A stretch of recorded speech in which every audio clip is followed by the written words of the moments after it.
Y quiero compartir un mensaje esta mañana especial acerca del libro de Filipenses, en el capítulo 1, verso 6.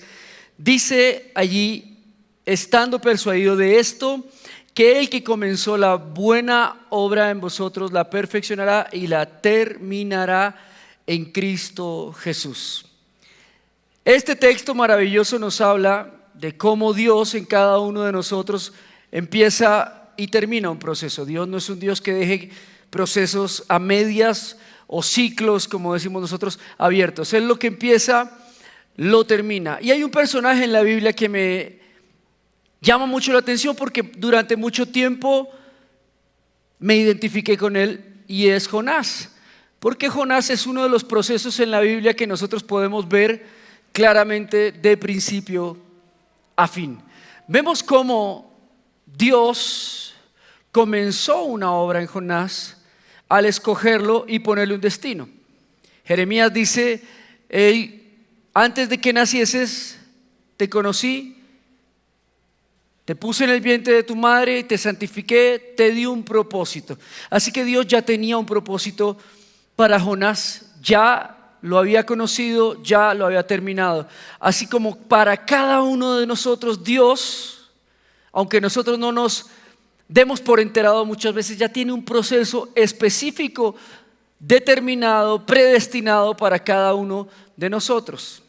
Por tanto, dice Pablo, estando persuadido de esto. Esa palabra persuadido es interesante, porque la palabra persuadido significa estoy seguro de ello, porque a través de muchos hechos reales lo he visto. Estoy persuadido de que Dios terminará lo que empezó en ti, porque he visto cómo lo terminan otras personas.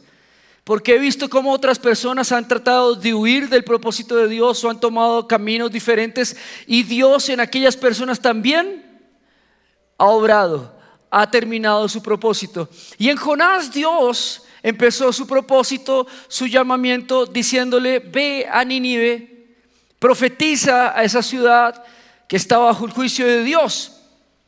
Y Jonás, como muchos de nosotros, tenía mejores ideas que Dios. A los 8 años conocí del Señor, porque a raíz de la separación de mis padres, mi familia, mi hogar prácticamente se desboronó, y éramos 4 varones, 5 con mi padre, en una casa lamentándonos la partida de mi mamá. Se había ido, no sabíamos para dónde.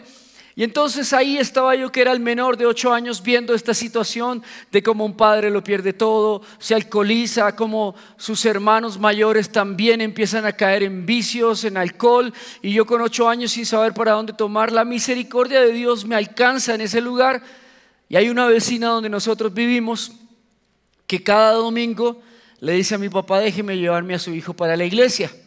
Y entonces, teniendo yo alrededor de 8 años, ella cada domingo me llevaba a la iglesia, y yo participaba de la iglesia dominical desde el servicio de las 8 hasta el servicio de las 5. Pero me gustaba, porque después de estar en un hogar con ese caos de un padre alcohólico, unos hermanos que en poco o nada te pueden ayudar, una madre que extrañas, que no sabes por qué te abandonó, pues estar en una iglesia con familia, con gente que te abraza, que te ama, se convierte en un hogar. Y durante mucho tiempo esa semilla fue sembrada en mi corazón. Y la palabra que Dios pone en nuestra vida, en nuestros corazones, nunca va a regresar a Él vacía. Eso quiere decir que si algún día, seas niño, adulto, joven o la edad que tengas, se sembró en ti la palabra, por más de que tú no quieras dar resultados, esa palabra por sí sola, bajo la promesa, va a dar resultados, porque no va a volver vacía al Señor. Porque todo lo que el hombre siembra, eso mismo segará. Pero Dios, al sembrar la palabra, no es cualquier hombre, es el mismo Señor sembrando la palabra en tu corazón, asegurándose de que a Él mismo va a llegar tal cual como Él necesita que llegue. Así que Dios, si sembró una semilla en tu corazón, si sembró la semilla en el corazón de un familiar tuyo, de un hijo tuyo, de quien sea, esa semilla va a dar su resultado, va a dar el fruto y va a volver al Señor llena. Amén. Si hay una semilla que el Señor haya sembrado, va a llegar a Él llena. Si nosotros sembramos buenas semillas, recibiremos buen fruto de ellas. Si sembramos semillas en Cristo, recibiremos del Señor el crecimiento. Así que había una semilla en mi corazón, así como había una semilla en el corazón de Jonás. Una palabra sembrada, una dirección dada por Dios. Pero Jonás, me gusta imaginarme que es por temor, que temor santo tal vez, que es porque Jonás tiene un plan antes de obedecerle a Dios. Me gusta imaginarme que Jonás es proactivo y quiere ayudarle a Dios en el mejor de los casos. Y pienso que Jonás cree y dice, bueno, está bueno el plan de ir a Nínive, le voy a obedecer a Dios en un tiempo, pero primero tengo que ir a Tarsis a resolver algunos asuntos económicos, a encontrar la provisión para irme a Nínive, a crear recursos para llegar a esta ciudad y acampar en un buen sitio y no pasar hambre, sol. Primero tengo que resolver algunas cosas. Y asimismo, un joven que quería seguir a Jesús, Jesús le dijo, déjalo todo y sígueme. Y este joven le dijo, déjame primero ir a enterrar a mis familiares. Y el Señor le dijo, quien no sea capaz de dejarlo todo por mí no es digno de seguirme. Igual el joven rico, el Señor le dijo, si quieres seguirme, ve y véndelo todo, dáselo a los pobres y sígueme. Y el joven rico se entristeció porque cada uno de nosotros, amados, cada uno de nosotros vamos a tener que entregar no aquello que nos guste o que nos duela, sino aquello que dentro del propósito de Dios se convierte en un estorbo para Él darnos algo mucho mejor. Amén. El plan que Dios tenía con Jonás era mucho mejor. Cuando cumplí 18 años, finalmente, después de muchos ires y venires, después de haber pasado por la adicción del alcoholismo, era un niño de 10 años que aprendí a consumir alcohol junto con mi padre. Mi padre me daba, mis hermanos me lo acolitaban, ellos mismos me llevaban a sus reuniones. ¿Qué se iba a esperar de mí? A los 18 años, por la buena providencia de Dios, un hermano mío es diagnosticado con hepatitis C, razón por la cual ese hermano no pudo volver a tomar trago, no pudo volver a tomar licor, lo cual es una bendita bendición para él y para nosotros. Gloria al Señor por esas benditas enfermedades que nos sacaron de lugares que no convenían. Gloria al Señor por esas benditas pruebas que nos ayudaron a ser humildes y a buscarlo a Él, por esas benditas pruebas que nos ayudaron a restaurar nuestro matrimonio. Gloria a Dios por esas quiebras, esos fracasos que nos hicieron virar hacia un mejor negocio. Gloria al Señor por aquellas benditas pruebas que nos han hecho acercarnos a Él. Y esa fue una de esas benditas pruebas que en lugar de hacer daño en mi hermano, en mí, lo que hizo fue acercarnos a Dios, porque tiempo después mi hermano viene y me invita a la que iba a ser la primera congregación donde yo iba a estar. Con 18 años me dice, hermano, tengo un sitio que te va a gustar, hace música, hay jóvenes, vas a tener aquellas cosas que tú persigues, pero en sanidad. Y yo le dije, ok, en este punto cualquier cosa para mí es ganancia. Y ahí empecé a congregarme, ahí empecé realmente a conocer del Señor profundamente. Ahí me bauticé en el río Magdalena, muy especial, casi me ahogo y se ahoga el pastor, pero me bauticé en el Magdalena. Y entonces ahí empezó mi vida cristiana. Sin embargo, durante el proceso vino ese llamamiento sobre mi vida, al igual que durante el proceso de Jonás, vino ese llamamiento específico en la vida de Jonás, donde Dios nos pasa de simplemente ser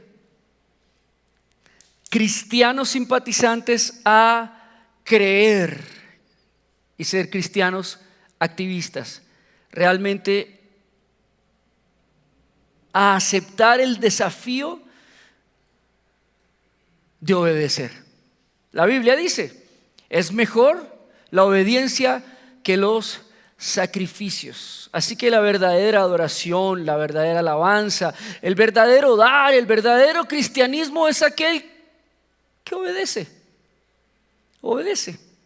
Dios no necesita gente buena para predicar. Dios no necesita gente buena en la economía, Dios no necesita gente buena en la administración, Dios no necesita gente buena en el canto. Dios necesita gente buena haciendo caso. Eso es lo que necesita Dios. Alguien que haga caso, que obedezca. Pero eso es lo más difícil de encontrar en la viña del Señor. Y usted lo puede ver en muchos relatos en la Biblia, pero particularmente en la vida de Jonás. Jonás no obedece a Dios y compra un pasaje a Tarsis de su bolsillo. Cada vez que nosotros tomamos decisiones fuera de la obediencia a Dios, fuera del propósito de Dios, en rebeldía o tal vez en una mejor idea y con buenos planes, incluso son nobles, cada vez que hacemos eso nosotros pagamos el pasaje. Dios no tiene nada que ver en ello. Dios no tiene por qué cubrirme. Dios no tiene por qué darme un seguro de vida. Dios no tiene por qué responder a mis gastos, a mis heridas, a la tragedia que ocurra o que pase por yo haber pagado con mis propios tiquetes, con mi propio dinero, un tiquete a Tarsis. Así que Dios nos libre de tomar decisiones en las cuales estemos bajo nuestra propia cuidado, bajo nuestra propia expensa. Dios nos libre de algún día decir: Señor, yo tomo esta decisión y yo asumo los riesgos. Porque la verdad, la paga del pecado es muerte. Y el pecado de desobediencia no va a traer a nosotros sino muerte en cada área de nuestra vida. Y fíjate que muchos dirán: pastor, pero yo no soy tan pecador. Yo soy un cristiano promedio, yo no fumo, yo no tomo, yo no digo mentiras, yo no soy infiel. Pero escúchame una cosa que te voy a decir. La palabra de Dios dice que la ley, que el que no conoce de la ley está libre de la responsabilidad con respecto a la ley. Pero el que conoce a la ley al no cumplirla o al omitirla, ya está en pecado. Así que muchos de nosotros que ya se nos ha hablado en la vida, a muchos de nosotros que hoy Dios nos va a hablar directamente a nuestro corazón y la ley de Dios va a ser revelada a nuestra vida, si omitimos o si lo hemos omitido, estamos en pecado. Y en pecado Dios no puede bendecir a nadie. Dios no puede bendecir la desobediencia ni el pecado de nadie, así se vista como ángel de luz. Satanás se viste de buenas obras, amada. Satanás se viste de buenos actos, de actos nobles, se viste de progresismo, se viste de socialismo, de comunismo, de igualdad, de darle a todos el mismo pan, de que todo sea justicia social. De eso se viste el diablo. O dime si no, cuando Jesús estuvo en el desierto no le dijo: convierte esa piedra en pan. ¿Eso acaso no era lo bueno? ¿No era lo justo? Lo justo es que Jesús hubiese convertido esa piedra en pan y comiera. Tenía todo el sentido.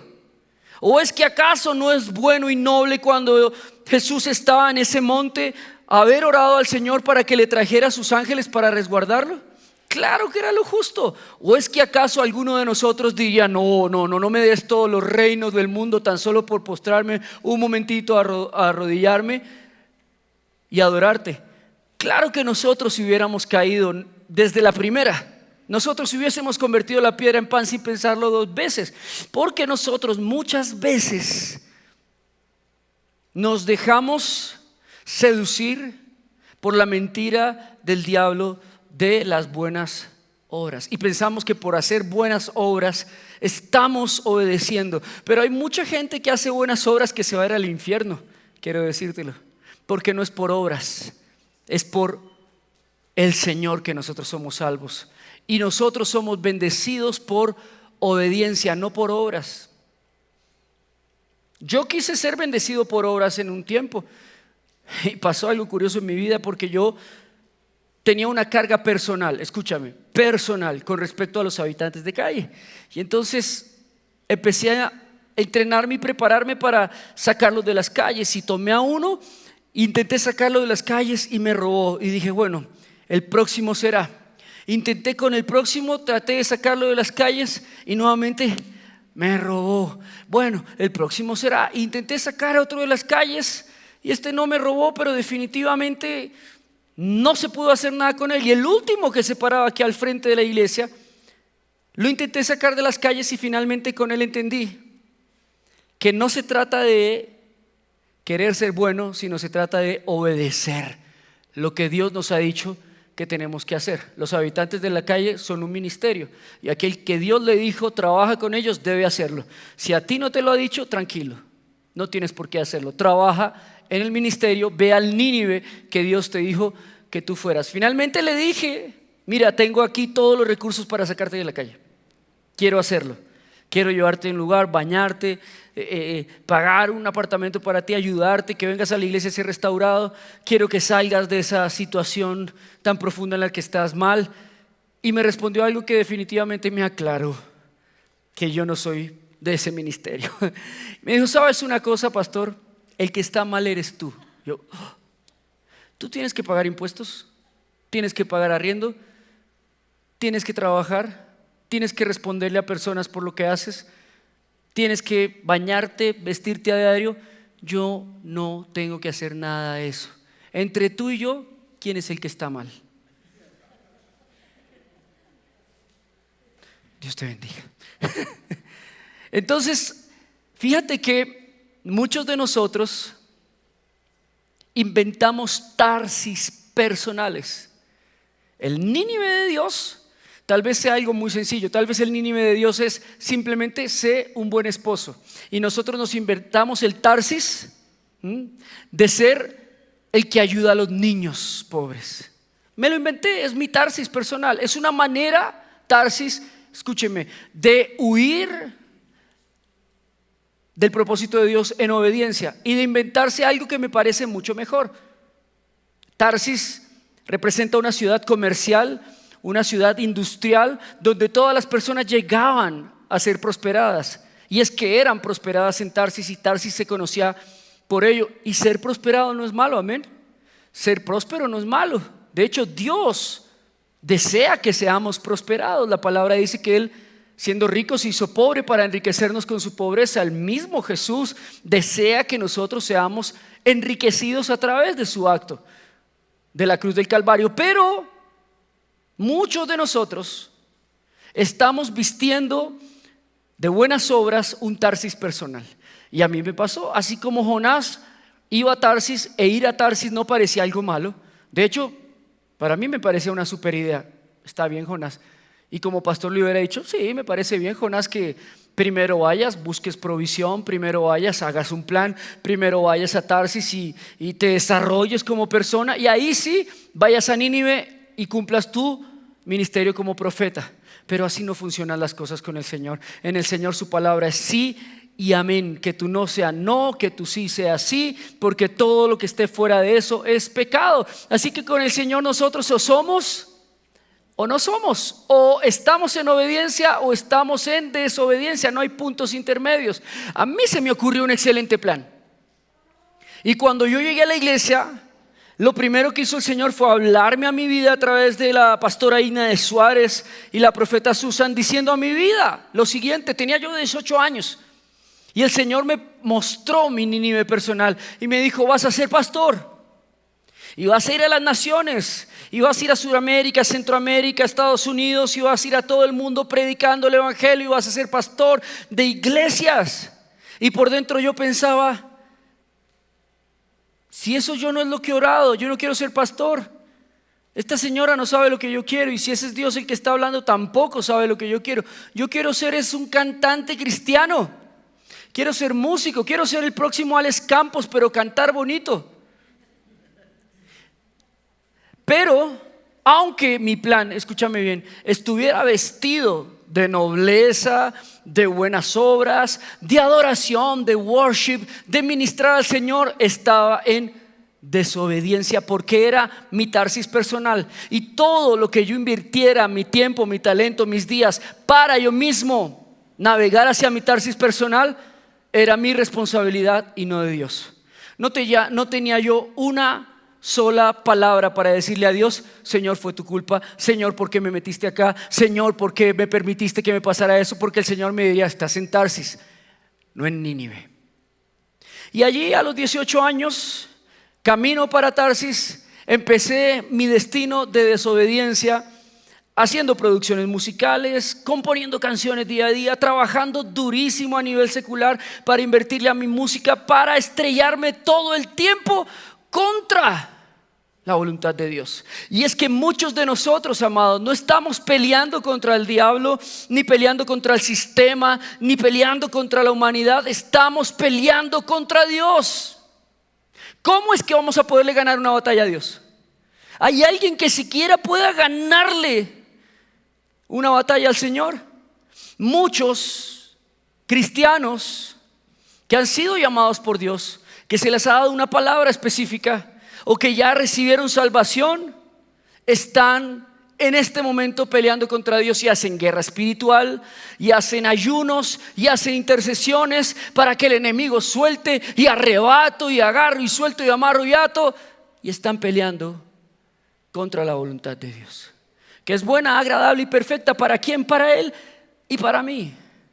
Lo que pasa es que al igual que Jonás, al igual que el pastor, tú y yo tenemos que ser procesados, porque la buena obra, que de hecho el plan que Dios tiene es mucho mejor que el tuyo, lo bautiza de inmediato, es bueno y es una obra. Dios no te llamó para estar sentado en la silla de una iglesia simplemente. Dios no te llamó para dominguear. Dios no te llamó simplemente para ser un espectador. Dios te llamó para ser un actor, para hacer obras. Por eso el libro de los Hechos se llama el libro de las obras, de los hechos, de las acciones. No el libro de las historias, de los mitos o los recuerdos. Porque nosotros estamos llamados a hacer buenas obras en Cristo Jesús, en su propósito. No hay nada más peligroso, amados, que hacer cosas para Dios sin Dios. Porque el dolor que vas a recibir cuando te des cuenta que Dios no está en tu ministerio, que Dios no está en tu pastorado, que Dios no está en lo que tú te inventaste, tal vez por una baja autoestima, tal vez por un deseo de reconocimiento personal, cuando tú te des cuenta y Dios te diga: yo nunca te llamé de pastor, eso te lo inventaste tú. Tú nunca fuiste profeta, jamás fuiste evangelista. Yo tenía otro ministerio para ti, pero en tu orgullo personal, en tu ídolo personal, en tu Tarsis personal, tú elegiste esa opción porque aparentemente para ti era la mejor. En mi caso no era así. Yo no quería ser pastor. Siempre veía el ministerio de los pastores, las traiciones, el sufrimiento, los desengaños, las necesidades que pasaban. Siempre veía cómo en la iglesia solamente diezmaba el 10% por mucho. Yo decía: pero ¿quién quiere vivir así? ¿Qué acaso están locos los pastores? Y nunca quise ese ministerio. Sin embargo, era el ministerio que Dios había predestinado para mí. Era mi Nínive, era mi lucha, era mi carga, era mi desafío, era mi carne peleando contra el Espíritu de Dios, porque la buena obra que el Señor comenzó la perfeccionará. Y ahí empezó en mi vida un proceso de perfeccionamiento. Desde el día en que tú le hiciste la oración de fe al Señor y le dijiste: Señor, entra en mi vida, entra en mi corazón, toma el control de mi vida, o escribe mi nombre en el libro de la vida. Lo que sea que hayas dicho, donde hayas invocado a Dios como tu Señor, desde ese día empieza tu proceso. Lo que pasa es que hay mucha diferencia entre decir una oración y que esa oración se haga real en tu vida. Muchos pueden decirle al Señor, Señor, pero son pocos los que de verdad le obedecen a Dios como su Señor. Y la Biblia lo dice: en aquellos días me dirán: Señor, en tu nombre echamos fuera demonios, en tu nombre profetizamos, en tu nombre. Y el Señor les dirá: nunca los conocí, hacedores de maldad. Porque ustedes me dicen Señor con su boca, pero su corazón está lejos de mí. Más allá de Dios querer nuestras obras, Dios quiere un corazón obediente. Hay gente en la Biblia que simplemente Dios los llamó a ser viuda de Sarepta. Hay gente en la Biblia que simplemente Dios los llamó a ser burra de Balaam. Hay gente en la Biblia que Dios los llamó a cumplir un papel específico, importante, irreemplazable, pero que determinaba obediencia en la vida de cada persona. ¿Para qué? Para que el propósito de Dios fuera cumplido. Y para que nosotros obedezcamos, Dios nos tiene que perfeccionar. Y el perfeccionamiento incluye fricción, trato, dejar cosas atrás, pelear contra nuestra vieja naturaleza, no porque Dios quiera hacerte daño, quiera martirizarte, porque es que hay que pagar un precio, etcétera, etcétera, etcétera. No, porque Dios necesita quitar el peso de tu vida que te impide que llegue el reposo de Dios a la misma. Por eso es que hay trato en nuestra vida. No hay trato porque Dios quiera ponerte a trabajar forzosamente.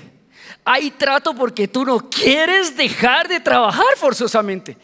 Porque hay una necedad interna, un orgullo que nos dice: no, yo sé cómo se hace esto.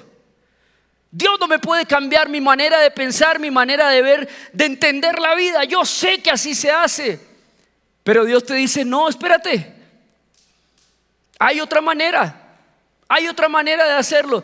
Hay una buena obra para ti, hay un mejor plan para ti. Es más, el libro de Isaías dice que así como los cielos son más altos los pensamientos de Dios que nuestros pensamientos, que Él tiene planes más grandes, mucho mejores de los que nosotros podemos creer o imaginar, de tal manera que el plan de Dios para tu vida es mucho más asombroso, grande y maravilloso de lo que tú mismo has podido creer o imaginar. Amén.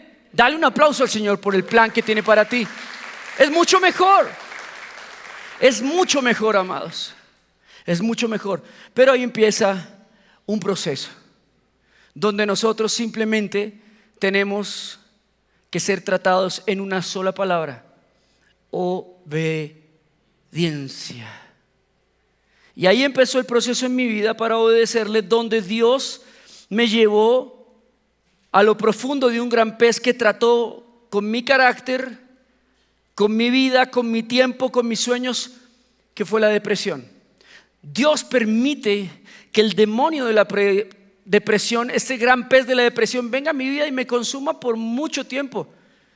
Y las cosas no daban resultado, y yo me estrellaba contra un muro, y sacábamos un disco y hacíamos otra cosa, y yo trabajaba y trasnochaba, me levantaba a las 3 de la mañana, me acostaba a las 11 de la noche construyendo mis sueños, y siempre me estrellaba contra un muro y terminaba ¿en dónde?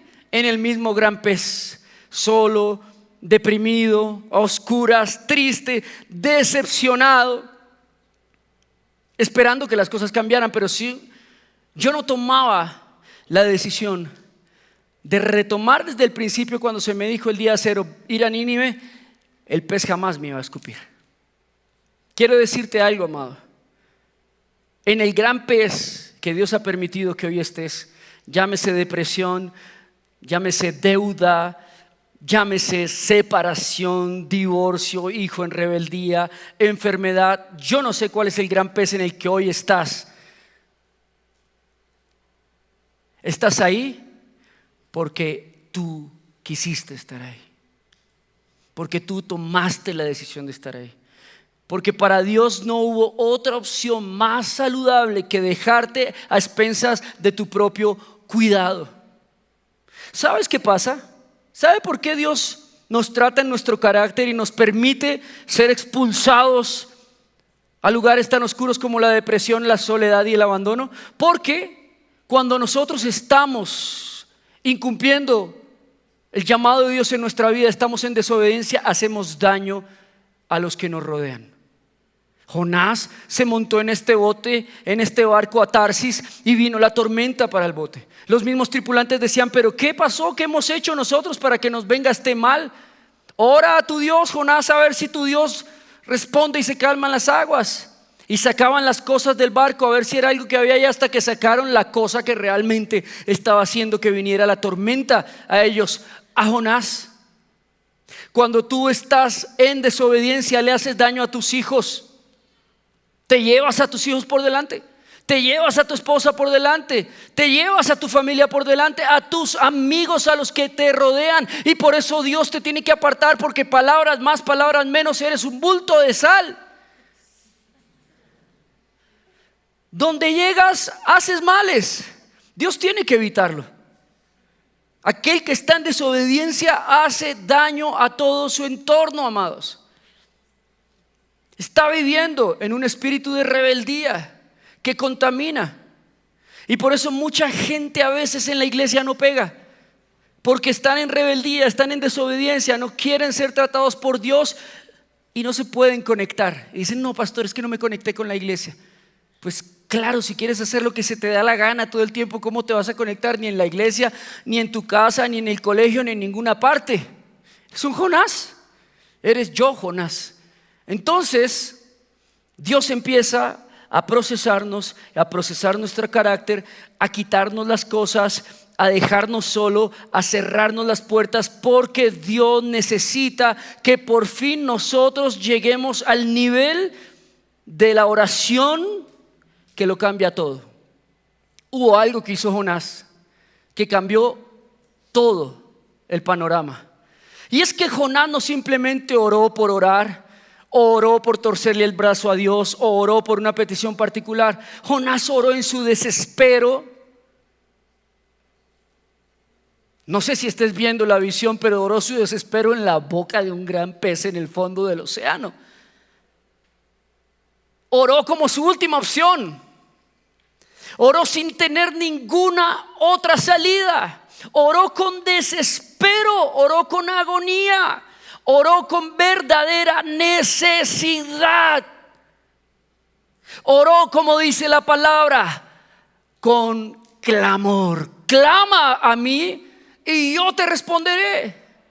Muchos de nosotros vamos a tener que ser llevados hasta el nivel del clamor para que realmente podamos entender que Dios lo único que desea es sacarnos de ese gran pez. Muchos necesitamos orar al nivel del clamor para que el Espíritu Santo venga y transforme nuestra rebeldía en un espíritu manso y humilde como el de Jesús. Muchos vamos a tener que ser procesados, amados, para que Dios pueda tomar el control de nuestra vida. Y ahí me encontraba yo en ese gran pez, ya casi al borde, supongo, de la orilla de la playa de Nínive, hermosa playa de la obediencia, con 28 años, después de 10 años de haber hecho de todo en rebeldía, entrar, salir a las iglesias, irme de mochilero por Sudamérica, pasar por enfermedades, necesidades, hambres. ¿Para qué te cuento la historia? A los 28 años me encontraba yo en una de mis geniales ideas, un estudio de grabación otra vez, que al igual que las demás cosas fuera del plan de Dios no iba a dar resultado, diciéndole: Señor, si esta noche tú no mandas un ángel para que rescate mi vida, esta noche he tomado la decisión de quitarme la vida. Porque yo era un cristiano que tomaba, un cristiano borracho. ¿Han conocido cristianos borrachos? Yo sí, mire, he conocido cristianos borrachos, cristianos mentirosos, cristianos adúlteros, cristianos hipócritas, cristianos ladrones. He conocido cristianos de todas las clases. ¿Sabes por qué? Porque la casa de Dios no es una casa llena de gente perfecta, es una casa llena de gente rota, enferma, buscando la restauración, la sanidad y el perdón de Dios. Y por eso conozco muchos de estos cristianos. Y entonces estaba yo ahí en mi depresión diciéndole a esto, y me fui a un bar, me compré unas pastillas para dormir y quería esa noche terminar con mi vida, quería terminar esa noche con todo. Y a pesar de todo eso, tenía conciencia de un Dios grande y poderoso, pero me hacía falta lo más importante, el temor de ese Dios grande y poderoso en mi vida. Porque era desobediente, porque así como los adolescentes que le desobedecen a sus padres, que son alcahuetas, y le desobedecen, los adolescentes que le desobedecen a sus padres 1, 2, 3, 4, 5, 6, 7, 10 veces, y los padres no hacen otra cosa que decirle: voy a orar por ti, pórtate bien, no los vuelvo a hacer. Y no sacan su correa y le dan los 3 rejazos que la Biblia dice que debemos darle, ¿sí? Que con vara no matarás a tu hijo, pero sí librarás su alma del infierno. Entonces ese niño que no vive consecuencias de sus malas decisiones jamás aprende a respetar a sus padres, a sus autoridades, jamás tiene temor de su padre. Entonces Dios Tiene que sacar su vara santa de la disciplina para que nosotros sintamos por fin temor de Él y digamos: Señor, ahora sí me dolió. Qué correazo que me diste, Señor.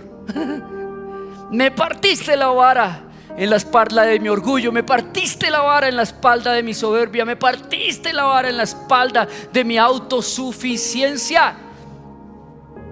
Ahí estaba este Jonás, viendo de primera mano una disciplina de Dios, como Dios cierra puertas, quita personas, quita todo lo necesario para que nosotros en soledad clamemos a Él y digamos: Señor, trae hoy algo que realmente cambie mi vida. Hoy no necesito un milagro, hoy dependo de un milagro. Y estando en ese bar, al otro lado de la barra había una chica con una camiseta con alas plateadas estampadas en su espalda. Y yo en mi arrogancia pensé: de pronto ese es el ángel que Dios mandó. Y está bonito el ángel, tiene buen gusto Dios. Y me le acerqué a ese ángel a hablarle, y ahí comienza la historia de cómo Dios a este hombre, a este miserable, lo escupe lo escupe de la ballena de la depresión en la orilla del Nínive del enamoramiento. Gracias a Dios, a Jonás la ballena lo escupió por la boca, porque a muchos la ballena nos puede escupir por otro lugar. Así que más vale que empieces a clamar antes de que hagas digestión en el estómago de ese gran pez. Algunos ya van por allá en el intestino grueso de tanta desobediencia. Esa mujer hoy es mi esposa, es el ángel que Dios puso en mi camino en una circunstancia de misericordia y de gracia, donde Dios quería rescatar mi vida, y no solo mi vida, sino quería que ella conociera del gran, maravilloso Dios que yo estaba huyendo, que yo me estaba escondiendo. Dios restauró mi vida a través de ella, y a través mío ella conoció del Señor. Dios trató con mi carácter, Dios trató con mi orgullo, Dios trató con mi autosuficiencia y me dio un hogar para ser un pastor a través de ese hogar. Me dio un hogar para ser un padre a través de ese hogar, para ser un esposo a través de ese hogar, y a través de ese hogar ser tratado por Dios en el enebro en el que Jonás también fue tratado, porque Jonás pensaba que inmediatamente le obedeciera a Dios, Dios iba a destruir Nínive y a echar fuera de demonios y a arrebatar todo lo que él dijera. Pero cuando Jonás entendió que no se trataba de Nínive, ni de la profecía, ni de cuánto él declarara, ni de cuánto él tuviera fuerza en lo espiritual, sino que se trataba de cuánto él obedeciera, finalmente Jonás fue salvo. Fíjate que la historia de Jonás trata acerca de un solo tema principal, y es de la obediencia para salvación. Por encima del propósito, pastor, evangelista, maestro, profeta, lo que sea, está tu salvación. El plan que Dios comenzó, la buena obra que Dios comenzó, está perfeccionando y terminará en Cristo Jesús. No es otra cosa diferente que tu salvación. Dios está más preocupado por tu salvación que por los niños del África, de la India. Y perdóname que te lo diga así, porque Dios también es Dios de ellos. Pero ¿quién se ocupa de tu salvación? ¿Quién puede orar por ti? ¿Quién puede ser santo por ti? ¿Quién puede obedecer por ti? Nadie más. Tú eres el único que puede clamar en ese gran pez y decir: Señor, por favor, arrójame en las playas de Nínive, arrójame en las playas de la obediencia, arrójame en las playas del primer amor, arrójame en las playas donde yo te conocí. 28 años después terminé en el mismo lugar donde había arrancado, en la misma iglesia, con las mismas personas, diciéndole: Dios, aquí estoy. Volvamos a empezar. 10 años maravillosos de mi vida gastados en nada. No hay recuerdos, no hay experiencias, no hay nada que pueda traer de ese lugar acá y decir: me siento orgulloso de ello. Solamente puedo decirte que hoy me siento agradecido del lugar de donde Dios me sacó. Y allí, una vez en las playas del amor, en Nínive, donde Dios me entregó a ese ángel precioso que me enamoró, que transformó mi corazón, que a través de ella Dios me hizo decirle al Señor sí. Porque es que el compromiso con mi esposa, cuando ella me dijo, miren, ella me dijo: yo quiero que nos tomemos esto en serio. Así tienen que hacer las mujeres. ¿Sí? Cuando estén jugando con uno y dice: tengamos un noviazgo y llevan ya 6 años de novio, mire, párelo. Eso es un bombril.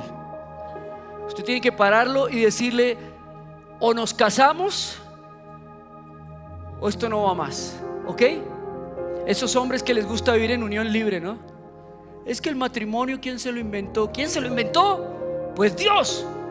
Génesis 2:24: por tanto dejará el hombre a su padre y a su madre y se casará, se unirá a una mujer y serán una sola carne. Es un compromiso con Dios. Párelos. Mire que a mi esposa le sirvió. Ella me dijo: mire, bueno, me tuteó: mira, mi amor, o tomas una decisión o yo no estoy jugando a tener noviazgos ni a tener aventuras. Y es que yo no quería tomar la decisión, no porque no me gustara, no porque no la amara, porque no me encantara. No quería tomar la decisión porque tomar esa decisión para mí implicaba tomar de nuevo la ruta de Nínive, implicaba ir a una iglesia cristiana, implicaba ser restaurado por un pastor, implicaba obedecer e implicaba cumplir la profecía que cuando tenía 18 años me fue dada. Y yo le tenía temor no al matrimonio, yo le tenía temor al pastorado, porque había hecho peores cosas que casarme antes, más graves, más arriesgadas. Pero al pastorado sí le tenía respeto y temor. Pero fue el lugar donde este matrimonio finalmente nos llevó a decirle sí a Dios, a decirle sí a Dios para que la misericordia y gracia de Dios evitara el juicio sobre Nínive, sobre mi familia, sobre mi hija, sobre mi esposa, sobre la iglesia. Por esa razón ustedes están acá, porque un día esa mujer me dijo: casémonos. ¿Se ha puesto a pensar en eso? Si ella no se hubiera puesto los pantalones y me hubiera dicho: ¿sabes una cosa? Tómate esto en serio, tómame en serio, aquí esta iglesia no existiría. Pero cada uno de nosotros tomamos la decisión de entrar en Nínive o seguir en nuestro Tarsis personal.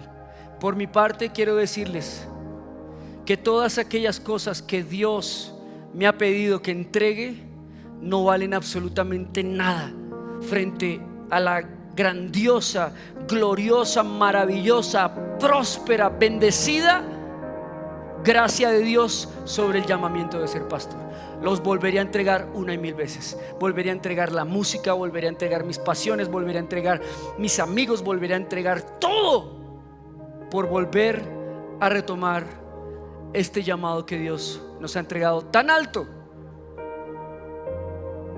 que el apóstol Pablo lo llama el supremo llamamiento, por encima de todas las cosas, más alto que todas las cosas. Así que, amados, cada uno de ustedes tiene un Nínive personal, el cual tiene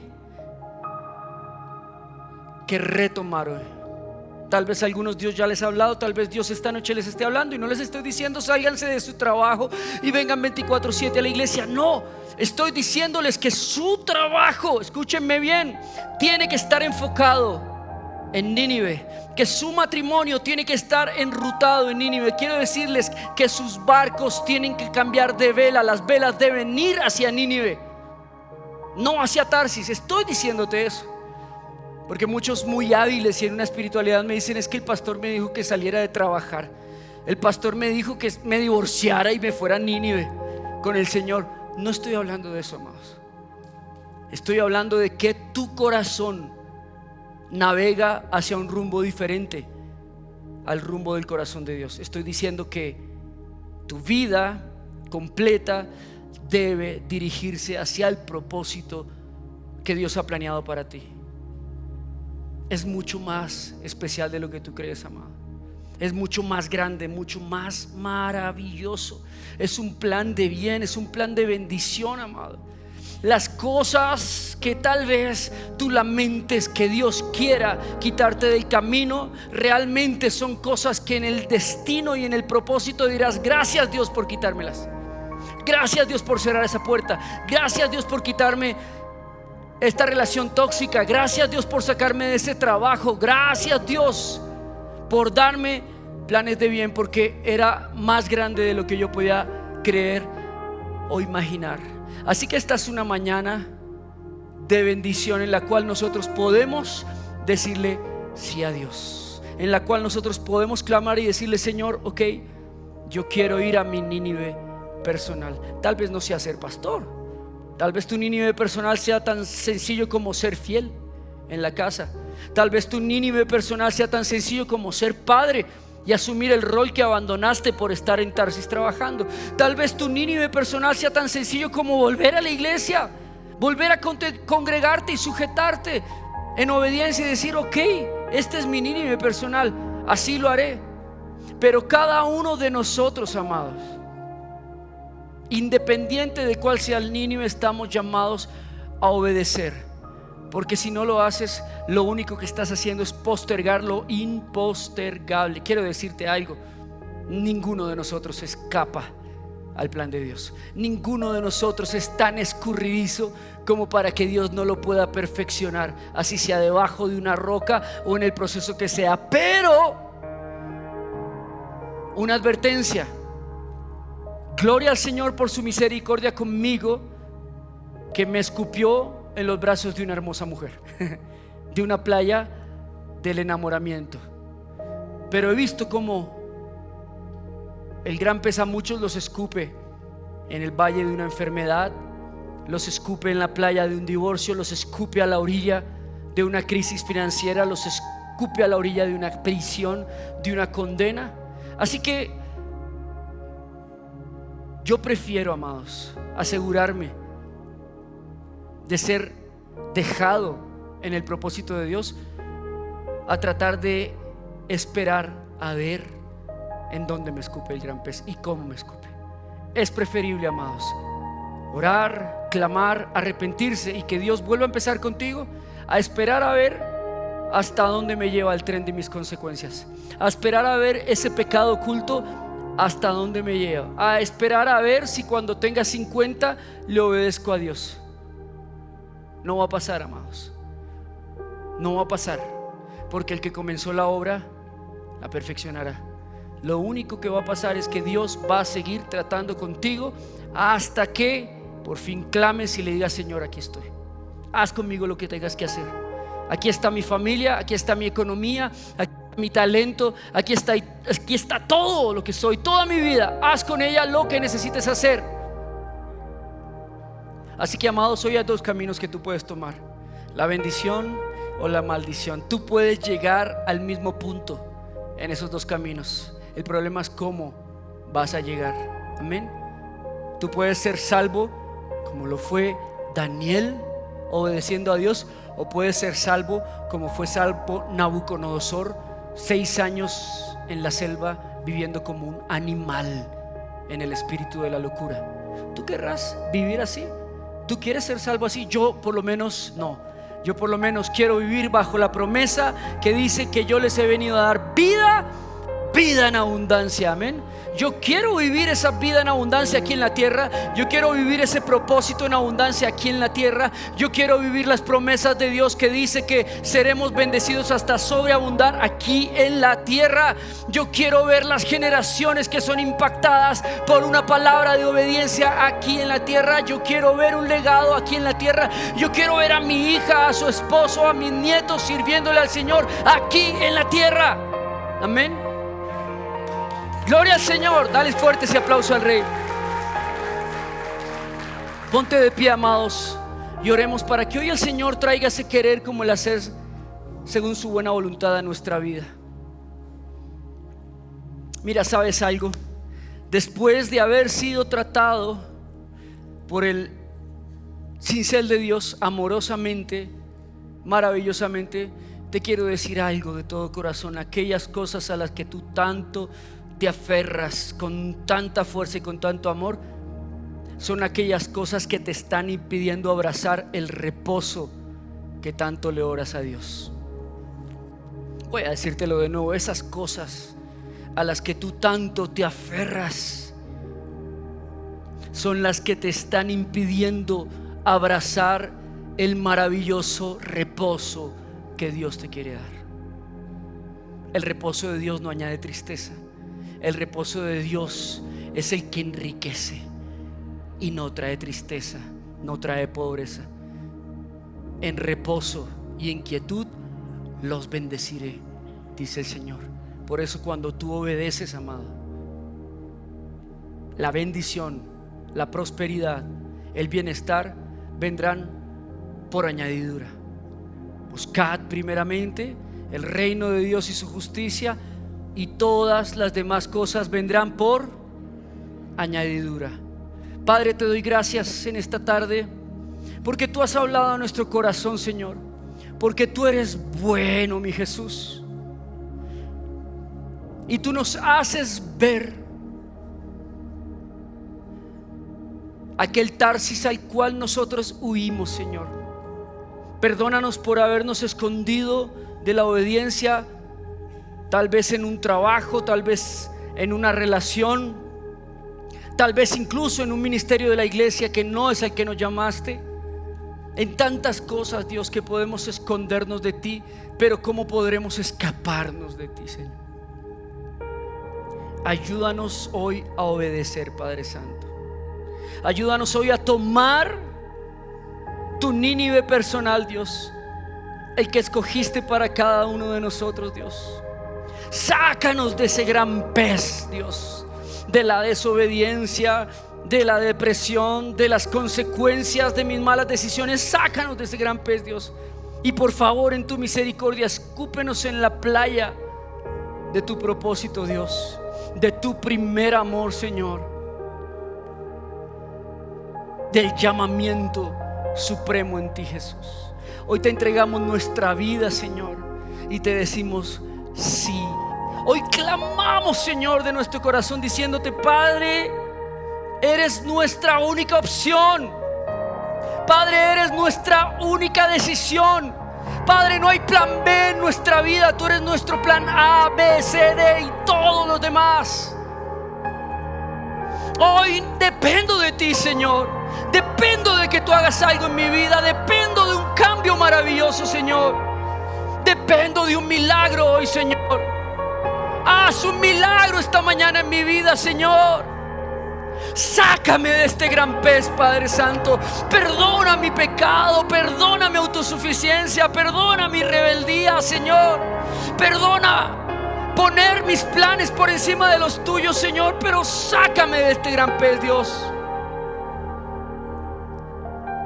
Y ayúdame allí, Dios, a obedecerte, a tener misericordia, Dios, a entender que me llamaste para ser también un testigo de la salvación de muchos. Perdóname porque hay muchos detrás mío esperando a que yo tome una decisión, Señor. Ayúdame, Señor, al igual que Jonás, Dios, a tomar mi llamamiento, mi diseño, mi propósito y predicarles a muchos, Señor, y así ser tu testigo. Ayúdame a soltar mis cargas, Señor, las que yo mismo me he inventado, mis planes que me han quitado la vida, quitado la salud, Señor, y no me han llevado a ningún lado. Ayúdame a soltarlos, Dios. Ayúdame, Dios, a meter en tu voluntad, Señor, en mi Nínive personal, que es la obediencia, mi familia, mi trabajo, mis hijos, Dios, mis sueños, mis anhelos, Dios. Que toda mi vida gire sincronizada en lo que tú deseas para mí, Señor, y no en lo que yo creo que es lo mejor para mí, Señor. Hoy te entrego toda mi vida, mi casa, mi familia, Señor, y te doy gracias porque tu misericordia es nueva cada mañana. Hoy recibo esa bendita misericordia esta mañana que me lleva a ese Nínive de bendición. Hoy digo, Señor, gracias por llevarme al nivel de tu propósito, a tu bendición suprema, Dios, a tu llamado supremo, a tu excelente propósito y tu meta sobre todas las otras, Dios. Hoy decido obedecerte, Señor.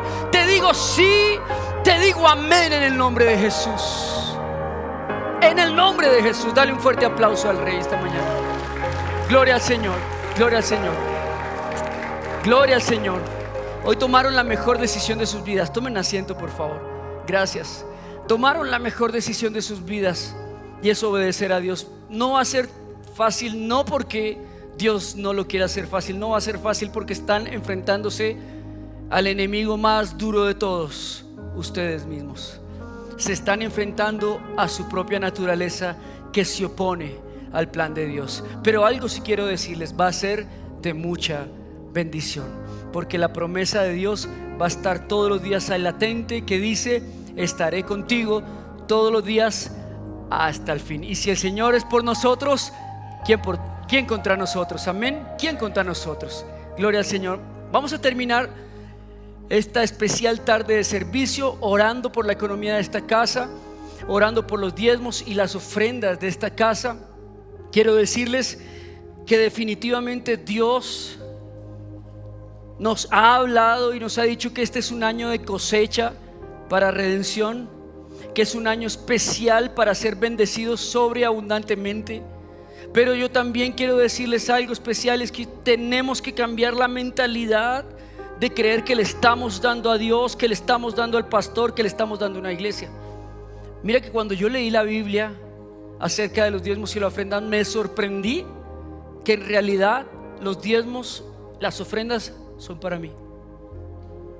Pablo dice: no busco que me den dádivas, sino que busco que sobreabunde en vuestra cuenta. Lo que quiere decir esto, amados, es que cada vez que tú diezmas, estás dando el 10% para consignarlo en tu cuenta del tesoro celestial, cuenta en la cual no hay ladrones, no roban, no se desvaloriza, sino que todo lo contrario. La palabra dice que crece al 30, al 60, al 90, al 100 por uno. ¿Qué corporación te da esa clase de intereses? Pero nosotros a veces nos dejamos robar la bendición del diezmo por una vocecita, esa sí es diabólica, que nos dice: no, eso no es cierto, eso no es cierto, dalo el próximo mes. Y es triste porque mucha gente ora aquí por finanzas, pero es muy triste ver que en una iglesia diezme tal vez el 10% a lo mucho. En una iglesia de 100 personas diezmen 10. ¿Por qué?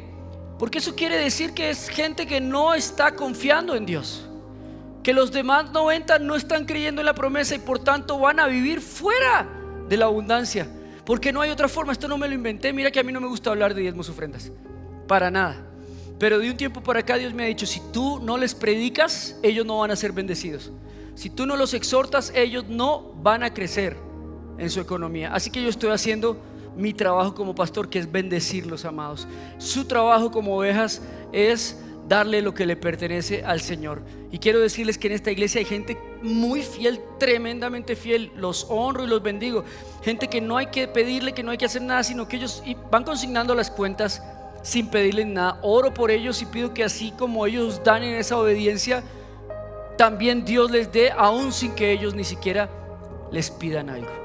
Que Dios les conceda los deseos de su corazón. Y a los que estamos acá, o a los que no hemos diezmado, o a los que hoy vamos a diezmar, que el Señor cumpla su promesa, que la va a cumplir sobre nosotros, que dice que Él abrirá las ventanas de los cielos, derramará bendición sobre nosotros. ¿Hasta cuándo? Hasta que sobre y abunde, hasta que puedas darle a otros. ¿Cómo te parece esa bendición de Dios? Y reprenderá al devorador por vosotros. Es decir, que el enemigo nunca más, Satanás jamás va a poder volver a tocar ni nuestro trabajo, ni nuestra economía, ni nuestra empresa, ni nuestros proyectos, ni nuestra casa. Amén. Esa es la gran bendición de darle al Señor lo que le pertenece. Así que oremos esta mañana para que el Señor siga bendiciendo esta casa en abundancia en el nombre de Jesús. Padre, yo te doy gracias por todas las personas que con una voluntad, Dios, inamovible, han diezmado durante mucho tiempo en esta iglesia, aún sin pedirles, con una fidelidad y un compromiso a ti, Señor. Te pido que tú les sigas prosperando, les sigas abriendo puertas sobreabundantes, grandes y en bendición, con tiempo en plenitud para servirte a ti, Señor. Que tú sanes sus hogares, sus hijos, su casa completamente, y que tú les respondas así como ellos te responden a ti en su economía, en obediencia, Señor.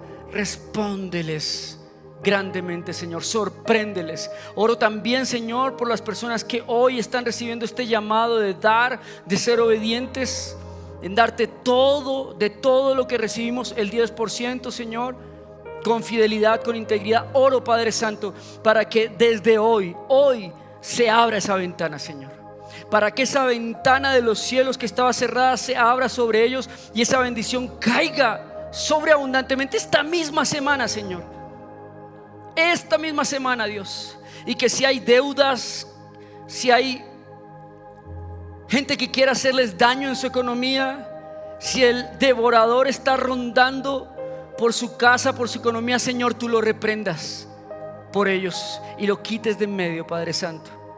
Te doy gracias por todo, Señor, y en el nombre de Jesús, aquellos que tal vez no pueden dar, dale semilla para que siembren, Señor. Te lo pido en el nombre de Jesús. Tú das semilla al que siembra, Padre Santo. Bendigo la economía de esta casa. Declaro tu provisión sobre esta casa, tu cuidado sobre esta casa, sobre cada familia de redención. En el nombre de Jesús te damos gracias. Amén y amén. Gloria al Señor. Si hay alguien que no